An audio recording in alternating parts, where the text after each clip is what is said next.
The investor pitching to buy my husband's company patted my head. I'm the founder he's been lying to for 9 months. Gerald Huang walked past me in the reception area like I was furniture.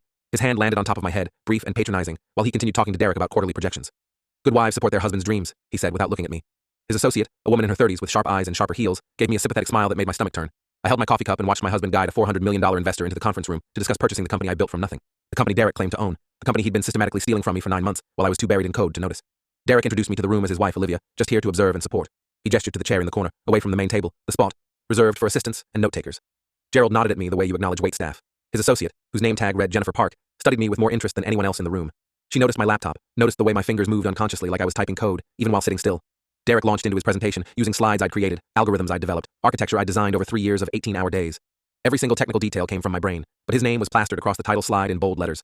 The presentation covered our encryption protocol, the same one that had gotten mentions in tech journals under the name S. Martinez.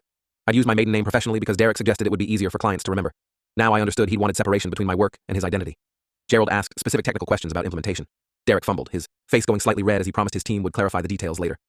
Jennifer's eyes moved from Derek to me. She'd noticed my laptop screen reflected in the window behind me, showing actual source code, the real architecture that made everything in Derek's presentation possible. I'd met Derek 5 years ago at a startup networking event. He worked in sales, had an MBA from a decent school, talked confidently about scaling businesses and market penetration. I was a software engineer who'd been working on encryption protocols in my spare time, trying to solve problems the big tech companies hadn't cracked yet. Derek saw potential in my work before I did. He pushed me to start a company, helped with business registration, handled all the paperwork while I focused on development. I thought we were building something together. I thought partnership meant marriage plus business. I was too naive to check the incorporation documents he filed. 9 months ago, Derek started working from home more often. He said the commute was killing his productivity, that he could handle client meetings remotely. I thought nothing of it because I was deep in development, preparing for our biggest product launch. The office felt emptier without him, but I assumed he was doing his part from home. Our lead developer, Priya, mentioned she hadn't seen Derek in weeks. I defended him, said he was focused on business development. Priya had given me a look I didn't understand then. Now I recognized it as pity mixed with frustration, that I couldn't see what was obvious to everyone else. Jennifer whispered something to Gerald during Derek's explanation of our market positioning. Gerald stopped mid-sentence and asked to see the company registration documents his lawyers had prepared for the acquisition. His assistant pulled them from a folder, handed them over. I watched Gerald's face change as he read. Founder, Olivia Martinez. Majority shareholder, Olivia Martinez, 80%. Derek Martinez, 20%. Chief Technical Officer, Olivia Martinez. Gerald's eyes moved from the document to me sitting in the corner with my coffee. His expression shifted from confusion to understanding to something that looked like anger. Not at me, at Derek. Gerald turned to me and asked if I was S. Martinez, who developed the cipher protocol that everyone in cybersecurity was talking about. I set down my coffee and stood up. Yes.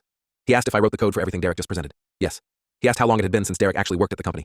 I said 9 months, give or take a few days. The office had security logs that would confirm his last physical presence. Gerald closed the folder and looked at Derek with the kind of controlled rage that comes from being played for a fool. He said he'd flown from Singapore for this meeting, spent 3 weeks in due diligence, prepared $12 million in acquisition capital, all based on information from a man who apparently didn't work at the company he was trying to sell. Derek tried to salvage the situation, his voice rising as he explained that he handled the business side while I handled technical operations. Gerald cut him off and asked why Derek's name was on the presentation as lead developer when the incorporation documents clearly listed me in that role. That moment changed everything for me. Full story in the link below or on my channel.